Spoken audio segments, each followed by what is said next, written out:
Marianne, thank you so much for joining us today.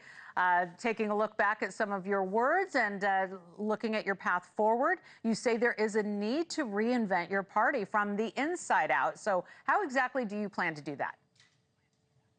Well, you know, the men who are running for this role are very good at knowing the externals of political activism, and that's all very good. But the deeper problem has to do with the relationship between the American people and the Democratic Party right now. President Trump, President now-elect Trump, has introduced something which is so extraordinary, actually, a real 21st century political phenomenon. And we need to be able to meet that with the energy, with the psychological and emotional relationship with the American people that we do not now have. So if you want a different House in 2026 and you want a different president in 2024, in 28, then the Democratic Party needs to become a different party.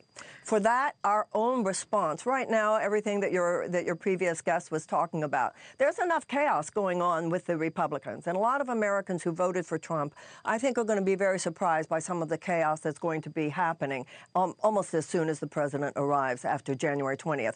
We need to be able to meet that with our own level of magic, with our own level of power. And if all the new chairman of the DNC is talking about is a 50-state strategy, what we're doing on the ground, we need to do more than think about what we're doing on the ground. We need to think about our connection to the American people. We need to think about the fact that the Republicans keep in touch with their base. The Republicans inform their base. The Republicans have a way of making people feel they're part of the American story.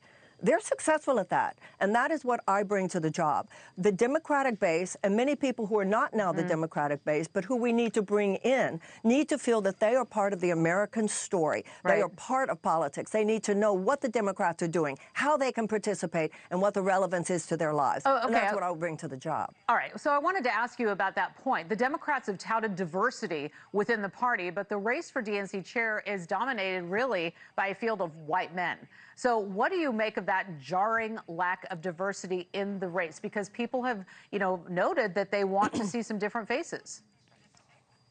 The diversity that matters is not simply one's sex or one's color. The lack of diversity in this race, which is far too reflective of a lack of diversity in the Democratic Party, has to do with an attitudinal dominance on the part of those who kind of represent a class that thinks that they know better. And in this case, the class that thinks that they know better are the people who are saying we just have to do what we were doing before, but a little differently and a little better.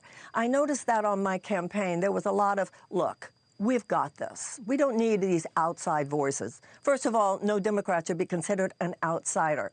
The entire time in 2024, I was thinking, I actually don't think you've got this. And I was right. So now, the way the race is unfolding, it's more of the same. We got this. We know how this is done. We're insiders. That's the whole point. Right. Of course you need somebody from outside the box. There's some problems inside that box. And the American people aren't buying it. They're not turned on by it. There's no energy there. And that's what we need, is someone who comes in with a level of energy that we need in order to match Donald Trump and MAGA on the other side. And I've got to ask you about this before I let you go. New York State Senator James Skoufis dismissed your candidacy, posting a zinger that the party won't rebuild through New Age spiritual intervention, and we will rebuild with leaders who know how to win elections.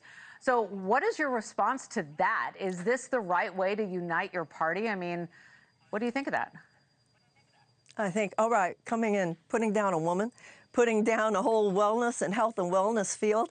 There's nobody who's read my books, nobody who's seen me lecture says she's about New Age spiritual interventions. But I am about principles of deep psychological understanding of one's connection to one's audience. I'm about deep principles of faith that, hello, James, many Americans do care about. And I'm about not putting down women and putting down members of your own base. You know, it's interesting. Republicans don't say to other Republicans, you can't come in. We say, you got some new ideas, Vivek, Elon, whomever, come on in. What can you contribute? And this is too indicative. The way James talked about me is far too indicative of this hoity-toity excuse me, far too often men, sometimes Right. women, who are saying to anyone not in their club, you shouldn't come in here, we're the grown-ups. You're not the grown-ups, you don't got this, and you should listen very carefully to somebody else who just might have some good ideas. Well, we wanted to give you a chance to respond to that, Marianne Williamson. I'm glad that you were able to come on our program today. Thank you very much for joining us today, and Happy New Year. Thank you. Thank you.